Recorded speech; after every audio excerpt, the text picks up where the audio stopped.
Unidad 3, Actividad 3. Presentación del informe de investigación.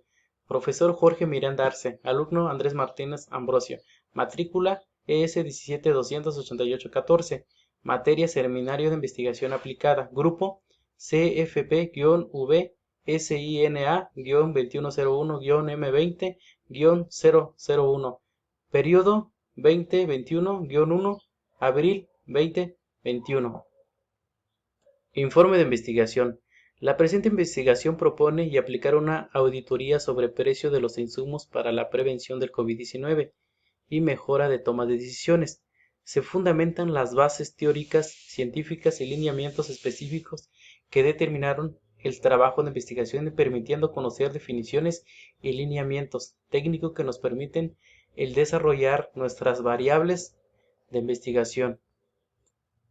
Introducción. Se describe con claridad y precisión la situación problemática, el objetivo de investigación, los antecedentes de las teorías y los trabajos de investigación con los que se relaciona, así como la justificación que especifica la contribución práctica, teórica y metodológica. Las medidas de contención necesarias para limitar los contagios ante la pandemia por COVID-19 han ocasionado una menor actividad económica a nivel mundial. Si bien se espera que sus efectos sean temporales, el panorama económico tanto como para economías avanzadas como emergentes se ha deteriorado. Los mercados financieros han mostrado una alta volatilidad no observada desde la crisis de 2008-2009 y existe el riesgo de que dicha volatilidad afecte la economía real ocasionando quiebras de empresas y un importante desempleo. En el caso de nuestro país, el menor crecimiento económico, la caída del precio del petróleo, la depreciación de la moneda y la reducción en la nota soberana del país ejercen presión sobre las finanzas públicas. La crisis económica ocasionada por la pandemia por COVID-19 da testimonio de la necesidad que tiene el país de contar con el espacio fiscal para atender y mitigar los efectos de distintos choques económicos y de incrementar el ahorro público a través de los distintos fondos de previsión de contingencia, épocas de crecimiento y elevados precios de petróleo. Método.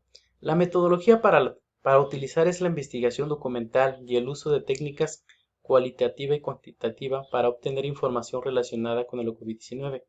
Para ello se consultarán bancos electrónicos de datos a fin de obtener toda la información relacionada a las causas y consecuencias de la pandemia. Esto debido a que la situación financiera de nuestro país se vio afectada, lo cual es objeto de estudio de la Contaduría de Finanzas Públicas.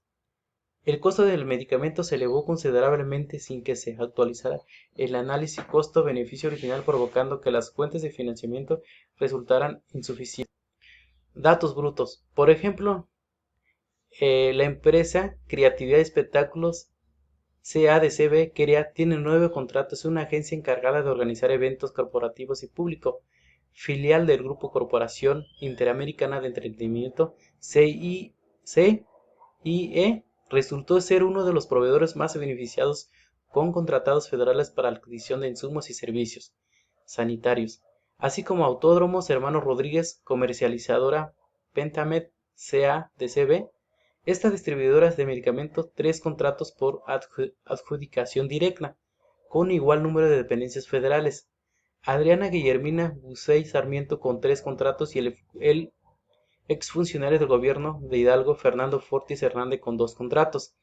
El gasto hecho por el gobierno federal y de la Ciudad de México a través de estos contratos revela que la urgencia por cubrir la falta de insumos en todos los niveles de atención médica y la falta de revisión profunda en los proveedores, y eso provocó compras sobre precio, y finalmente la falta de transparencia en los contratos federales para cumplir el plan de vacuna nacional contra el COVID-19 podía repetir lo que se ha analizado hasta el momento, sobre precios, proveedores improvisados y que no son confiables. Estudio de gabinete. A continuación hago esta interrogante. ¿Por qué el gobierno tiene que pagar a una empresa que vende muebles? ¿Y por qué estas compañías o particulares sin experiencia previa o certificaciones en el ramo de salud venden productos o los insumos del medicamento para la prevención del COVID-19 sobre precio?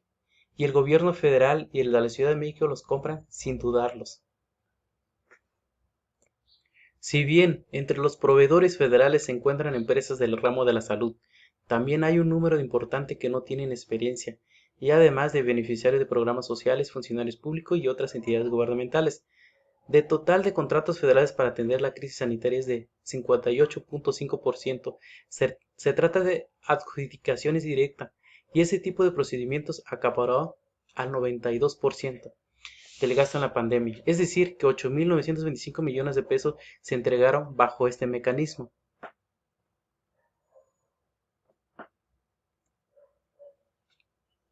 Situación problemática. Se detecta sobreprecios en materiales adquiridos durante la pandemia que son los siguientes: compras tardías y sobreprecio de insumos médicos, opacidad en el gasto del Instituto de Salud para el Bienestar, publicación tardía de los contratos para atender la emergencia de COVID-19, finalmente información clasificada como confidencial en la compra de vacunas. Son parte de las irregularidades que encontró el Instituto Mexicano para la Competitividad sobre las compras del gobierno federal para atender la pandemia.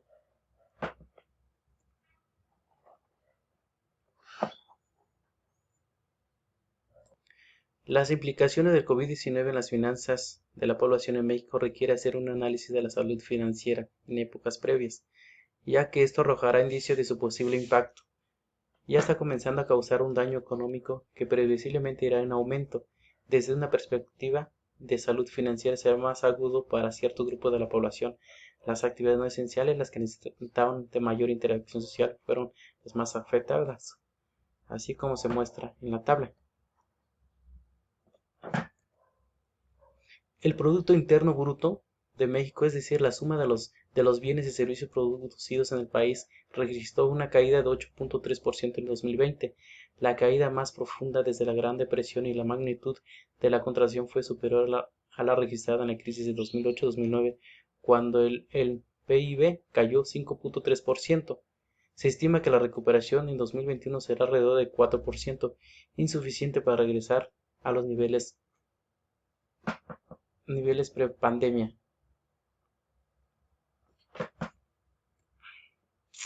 Analistas económicos prevén que el ritmo de la recuperación del mercado laboral dependerá del avance de la vacunación, aunque también preocupa que las personas que regresan a la fuerza laboral lo están haciendo con menores salarios, lo que impacta la masa salarial y representa así un reto adicional para la fortaleza de la demanda doméstica. En la historia reciente nunca se habían perdido tantos empleos. Del lado de las divisas generadas por los viajeros de otros países, el descenso fue de 55%, el mayor de su historia, así como se muestra en la tabla.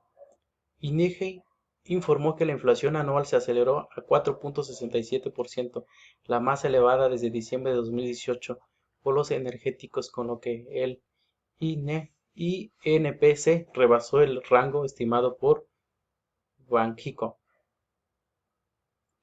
Problemática y fundamentos. En el camino hacia la recuperación existen importantes desafíos que el sistema financiero deberá superar para lograr estabilizarse y prosperar en el largo plazo, y estos serían los efectos que a continuación se describen: caída de la economía, tasa de interés, liquidez, tipo de cambio, riesgo de país y finalmente ciberseguridad.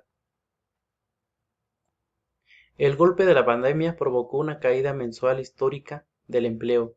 La suspensión de actividades para contener el virus destruyó más de medio millón de ocupaciones formales. Exactamente, se dieron de baja el IMSS a 555.500 trabajadores, así como se muestra en la tabla. La economía mexicana es una de las que más sufrirá el impacto de la pandemia, de acuerdo con la OCDE. Conclusión. Definitivamente, el riesgo continuará durante el resto del año y vacuna puede aminorar los riesgos, pero no es la panacea. Una verdadera planeación financiera con todas las variables que esto conlleva, y esto se vuelve la herramienta indispensable, y contar con modelos que midan el riesgo de las empresas, así como modelar diferentes escenarios con planes de acción, debe ser algo en lo que las empresas deberán destinar gran parte de sus recursos.